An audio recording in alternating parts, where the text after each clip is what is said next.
ಬಹುತೇಕ ಫಲಾನುಭವಿಗಳು ಬಡ ಕುಟುಂಬದವರಾಗಿದ್ದು ತಮ್ಮ ಪಾಲಿನ ವಂತಿಗೆಯಾದ 5 ಲಕ್ಷ ರುಗಳನ್ನು ಪಾವತಿಸಲು ಸಾಧ್ಯವಾಗದೆ ಯೋಜನೆಯು ಮಂದಗತಿಯಲ್ಲಿ ಸಾಗುತ್ತಿತ್ತು. ಇದನ್ನು ಮನಗಂಡು ನಮ್ಮ ಸರ್ಕಾರವು ಫಲಾನುಭವಿಗಳು ಪಾವತಿಸಬೇಕಾದ ವಂತಿಗೆಯನ್ನು 1 ಲಕ್ಷ ರುಗಳಿಗೆ ಸೀಮಿತಗೊಳಿಸಿ ಹೆಚ್ಚುವರಿ 4 ಲಕ್ಷ ರುವರೆಗಿನ ಫಲಾನುಭವಿ ವಂತಿಗೆಯನ್ನು ಭರಿಸಲು ತೀರ್ಮಾನಿಸಿದೆ. ಅದರಂತೆ ಶೀಘ್ರದಲ್ಲಿಯೇ 48,796 ಮನೆಗಳನ್ನು ಪೂರ್ಣಗೊಳಿಸಿ ಕೊಳಗೇರಿ ನಿವಾಸಿಗಳಿಗೆ ಹಸ್ತಾಂತರಿಸಲಾಗುವುದು. ನಗರ ಪ್ರದೇಶದ ಬಡ ನಿವಾಸಿಗಳಿಗೆ ಕೈಗೆಟುಕುವ ದರದಲ್ಲಿ ವಸತಿ ಸೌಲಭ್ಯ ಒದಗಿಸಲು ಸಂಪನ್ಮೂಲ ಕ್ರೋಢೀಕರಣಕ್ಕಾಗಿ ವಸತಿ ಇಲಾಖೆಯು ಹಲವು ಸುಧಾರಣಾ ಕ್ರಮಗಳನ್ನು ಕೈಗೊಳ್ಳಿದೆ. ಅಸೆಟ್ ಮಾನಿಟೈಸೇಷನ್, ವಸತಿ ಸೆಸ್ ಮತ್ತು ವಿವಿಧ ಶಾಸನಬದ್ಧ ಶುಲ್ಕಗಳನ್ನು ವಿಧಿಸುವ ಮೂಲಕ ಸಂಪನ್ಮೂಲ ಕ್ರೋಢೀಕರಿಸಿ ಕರ್ನಾಟಕ ಅಫೋರ್ಡಬಲ್ ಹೌಸಿಂಗ್ ಫಂಡ್ ಸ್ಥಾಪಿಸಲಾಗುವುದು. ಕರ್ನಾಟಕ ನಗರ ಮತ್ತು ಗ್ರಾಮಾಂತರ ಯೋಜನೆ ಕಾಯ್ದೆಯಡಿ ಕೊಳಗೇರಿ ಸೆಸ್ ದರ ಪರಿಷ್ಕರಣೆ ಮಾಡಲಾಗುವುದು. ಕರ್ನಾಟಕ ಕೊಳಗೇರಿ ಅಭಿವೃದ್ಧಿ ಮಂಡಳಿಯ ಸ್ಥಿರ ಆಸ್ತಿಗಳಿಂದ ಸಂಪನ್ಮೂಲ ಶೋಧಿಸಲಾಗುವುದು. ಕರ್ನಾಟಕ ರಿಯಲ್ ಎಸ್ಟೇಟ್ ನಿಯಂತ್ರಣ ಪ್ರಾಧಿಕಾರವು ರಿಯಲ್ ಎಸ್ಟೇಟ್ ವಲಯದಲ್ಲಿ ಪಾರದರ್ಶಕತೆ, ವಿಶ್ವಾಸಾರ್ಹತೆ ಹಾಗೂ ದಕ್ಷತೆಯನ್ನು ಹೆಚ್ಚಿಸಲು ಹಾಗೂ ಮನೆ ಖರೀದಿದಾರರ ಹಿತರಕ್ಷಣೆಗಾಗಿ ಕಾರ್ಯನಿರ್ವಹಿಸುತ್ತಿದೆ. 23-24ನೇ ಸಾಲಿನಲ್ಲಿ ಡೆವಲಪರ್ಗಳಿಗೆ 40 ಕೋಟಿ ರು ದಂಡ ವಿಧಿಸಲಾಗಿರುತ್ತದೆ.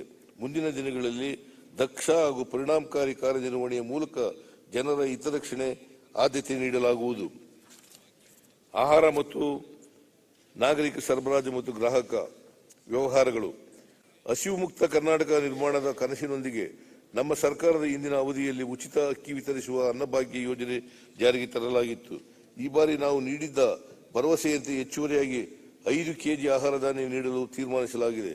ಆದರೆ ಕೇಂದ್ರ ಸರ್ಕಾರದ ಅಸಹಕಾರ ಧೋರಣೆಯಿಂದಾಗಿ ಅಕ್ಕಿ ಲಭ್ಯವಾಗದ ಕಾರಣ ನಮ್ಮ ಸರ್ಕಾರವು ಪ್ರತಿ ಫಲಾನುಭವಿಗೆ ಪ್ರತಿ ಕೆಜಿ ಅಕ್ಕಿಗೆ 34 ರುನಂತೆ ಪ್ರತಿ ಮಾಹೆ 170 ರೂಪಾಯಿ ನೇರ ನಗದು ವರ್ಗಾವಣೆ ಮಾಡುವ ಮೂಲಕ ನಮ್ಮ ಬದ್ಧತೆಯನ್ನು ಪ್ರದರ್ಶಿಸಿದ್ದೇವೆ. ಜನವರಿ 24ರ ಅಂತ್ಯದವರೆಗೆ 4,02,00,000 ಫಲಾನುಭವಿಗಳಿಗೆ 4,595 ಕೋಟಿ ರು ವರ್ಗಾವಣೆ ಮಾಡಲಾಗಿದೆ. ಡಾಕ್ಟರ್ ಮನಮೋಹನ್ ಸಿಂಗ್ ಅವರ ನೇತೃತ್ವದ ಯುಪಿಎ ಸರ್ಕಾರ ಅವಧಿಯಲ್ಲಿ ರಾಷ್ಟ್ರೀಯ ಆಹಾರ ಭದ್ರತಾ ಕಾಯ್ದೆಯನ್ನು 2013ರಲ್ಲಿ ಜಾರಿಗೆ ತರಲಾಯಿತು.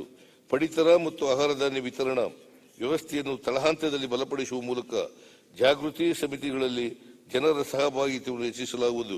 ಇದರಿಂದ ಆಹಾರ ಭದ್ರತಾ ಕಾಯ್ದೆಯ ಪರಿಣಾಮಕಾರಿ ಅನುಷ್ಠಾನ ಹಾಗೂ ಹಸಿವು ಮುಕ್ತ ಕರ್ನಾಟಕದ ನಮ್ಮ ಆಶಯವನ್ನು ಈಡೇರಿಸಲು ನೆರವಾಗಲಿದೆ. ಅನ್ನ ಸುವಿಧಾ ಎಂಬ ಹೊಸ ಯೋಜನೆಯಡಿಯಲ್ಲಿ ಹೋಮ್ ಡೆಲಿವರಿ ಆಪ್ ಮೂಲಕ 80 ವರ್ಷ ದಾಟಿದ ಹಿರಿಯ ನಾಗರಿಕರು ಮಾತ್ರ ಇರುವ ಮನೆಯ ಬಾಗಿಲಿಗೆ ಆಹಾರ ಪದಾರ್ಥಗಳನ್ನು ತಲುಪಿಸುವ ಸಾಮಾಜಿಕ ಭದ್ರತಾ ವ್ಯವಸ್ಥೆಯನ್ನು ಜಾರಿಗೆ ತರಲಾಗುವುದು. ಕಾರ್ಮಿಕ ಇಲಾಖೆ. ನಮ್ಮ ಸರ್ಕಾರವು ಪ್ಲಾಟ್ಫಾರ್ಮ್ ಆಧಾರಿತ ಗಿಗ್ ಕಾರ್ಮಿಕರ ಬದುಕಿನ ಭದ್ರತೆಗಾಗಿ platform based gig workers fund and welfare fee bill ಎಂಬ ಹೊಸ ವಿಧೇಯಕವನ್ನು ಜಾರಿಗೆ ತರಲಿದೆ. ತನ್ಮೂಲಕ ಅರ್ಹ ಆನ್ಲೈನ್ ವಹಿವಾಟುಗಳ ಮೇಲೆ ಸೆಸ್ ವಿಧಿಸಿ ಗಿಗ್ ಕಾರ್ಮಿಕರ ಕಲ್ಯಾಣ ಕಾರ್ಯಕ್ರಮಗಳನ್ನು ರೂಪಿಸಲಾಗುವುದು.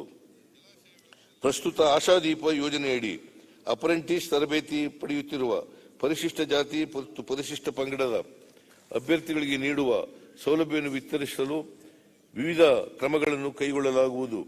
ಮಾಲೀಕರಿಗೆ ವರ್ಗಾಯಿಸುವ ಶಿಷ್ಯ ವೇತನದ ಅವಧಿಯನ್ನು 6 ತಿಂಗಳಿನಿಂದ 1 ವರ್ಷಕ್ಕೆ ಹೆಚ್ಚಿಸಲಾಗುವುದು. ಅಪ್ರೆಂಟಿಸ್ ತರಬೇತಿ ಪಡೆದವರನ್ನು ಅದೇ ಮಾಲೀಕರು ಕಾಯಮಾಗಿ ನೇಮಕಾತಿ ಮಾಡಿಕೊಂಡಲ್ಲಿ ಮಾಲೀಕರಿಗೆ ವೇತನ ಮರುಪಾವತಿ ಮಾಡುವ ಅವಧಿಯನ್ನು 1 ವರ್ಷದಿಂದ 2 ವರ್ಷಗಳ ಅವಧಿಗೆ ಹೆಚ್ಚಿಸಲಾಗುವುದು ಹಾಗೂ ವೇತನದ ಗರಿಷ್ಠ ಮಿತಿಯನ್ನು 6,500 ರಿಂದ 7,000 ರುಗಳಿಗೆ ಹೆಚ್ಚಿಸಲಾಗುವುದು.